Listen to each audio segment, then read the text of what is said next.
My fingers are still trembling. I have no idea what I should do now.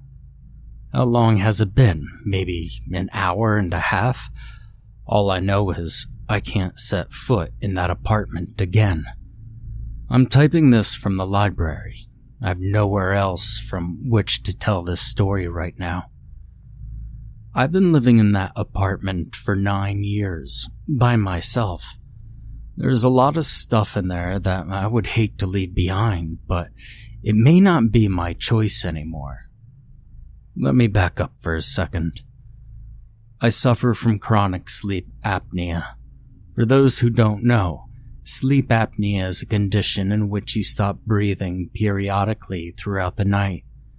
Sometimes you could go without oxygen for so long that your brain has to wake you up intermittently to force you to start breathing again. It is a deadly condition, or so I've been told, but I've been reluctant to see a doctor about it. What I wouldn't give for a doctor right about now. Last week, my curiosity got the better of me. I was well aware that my snoring was bad. So bad, in fact, that my 2 friends with whom I'd been rooming at a hotel a few months back had to wake me up because they thought I was dying. I decided then that maybe if I set up a camera and tried recording the sound of my own snoring, the shock of hearing said sound might be enough to make me want to see a doctor. Little did I know just what a shock awaited me. After the first night of recording, I woke up bleary-eyed as usual, stumbling over to the camera and ejected the tape. I went about my usual morning routine of spreading butter over my soon-to-be microwaved frozen pancakes. The tape finished rewinding a bit sooner than I had expected, and so, over the microwave buzzing, I proceeded to press the play button. It was going to take some time to get to the point on the tape where I actually fell asleep after consciously pressing record on the camera the night before, so I punched the fast-forward button. There was no need to watch the TV, as there would be nothing worth seeing. It was more the sound I was concerned with than about anything else. The usual bars of distorted static danced across the screen in such a way that would soon be unrecognizable to a generation growing up in an age where VCRs were all but extinct. In between the distorted bars, though, I could still make out the black silhouette of my body laying in the bed against the dark orange backdrop of the wall, which was slightly illuminated by a street lamp outside. I went about pulling the pancakes out of the microwave and set them up on the counter with one hand, with Mrs. Butterworth ready to fire in the other hand. And that's when it caught my eye. On the television, my silhouette was sitting up in bed. Mrs. Butterworth crashed to the floor, dispersing her contents onto my feet before I even knew what was happening. I hurriedly rushed to clean up the mess and to get the remote as quickly as I could.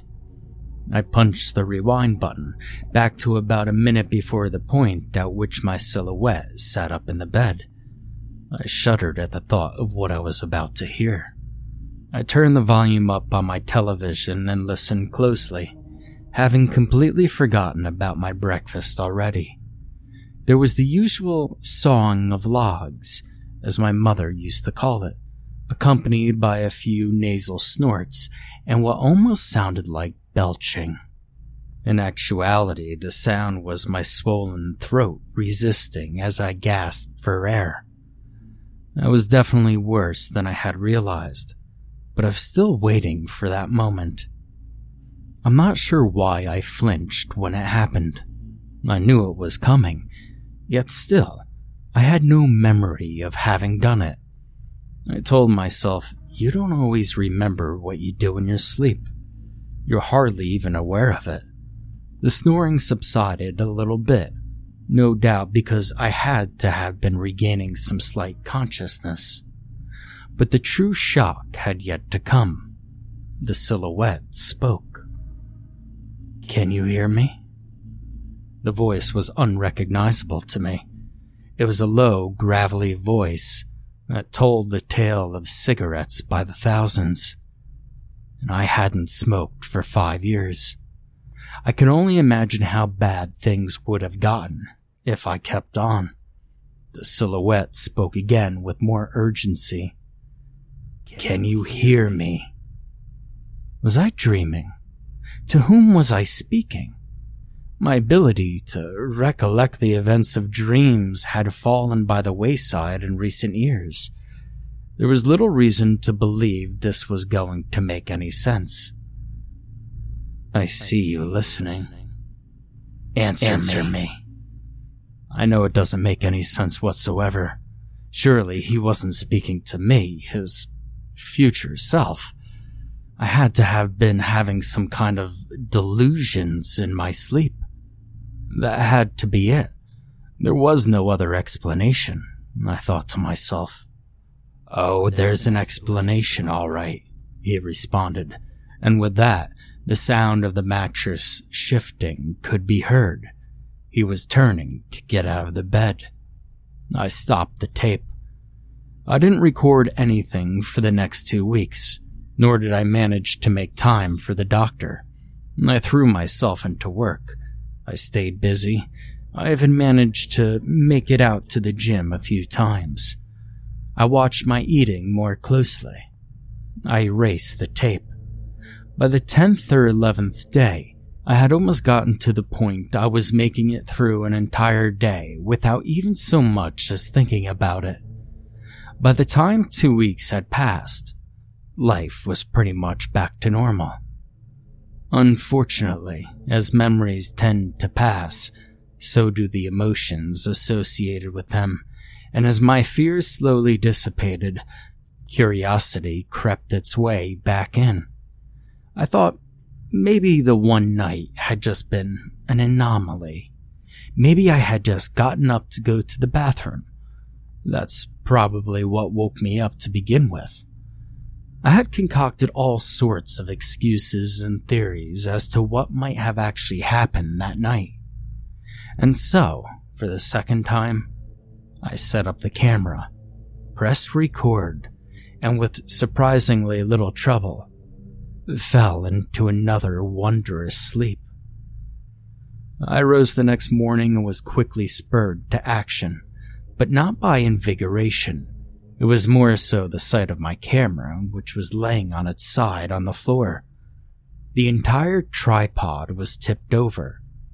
Another overnight bathroom break, perhaps.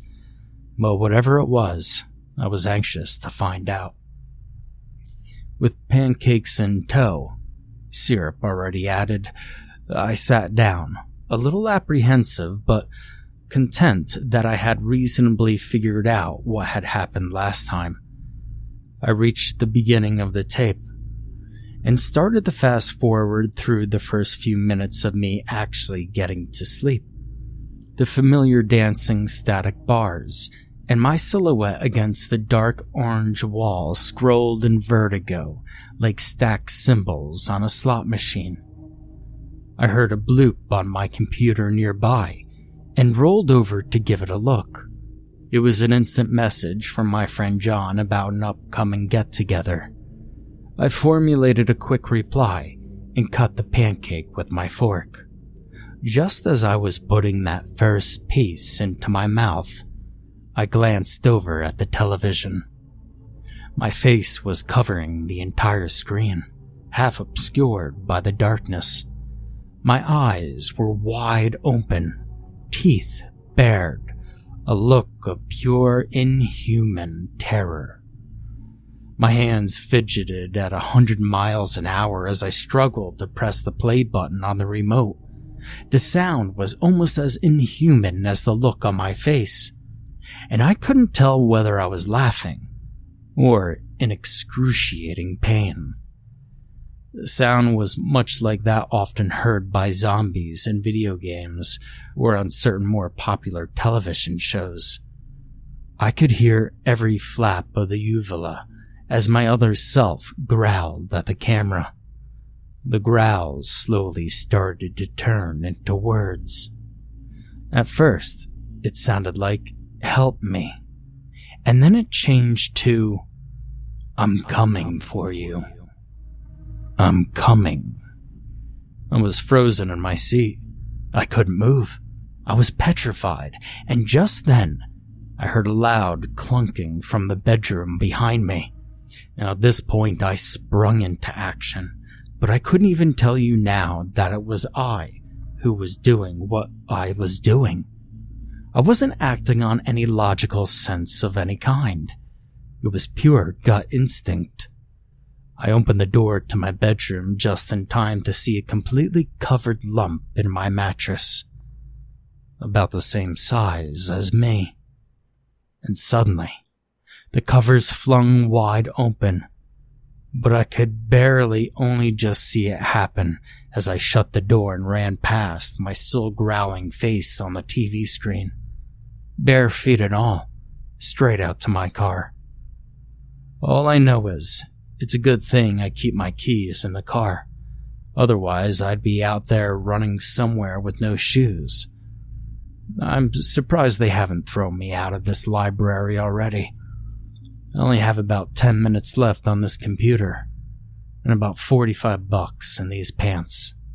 With any luck, I could make it out to my sister's place. If anyone happens to see this, these are the events exactly as I recall them. I pray that this is not the start of a pandemic, but merely one isolated incident.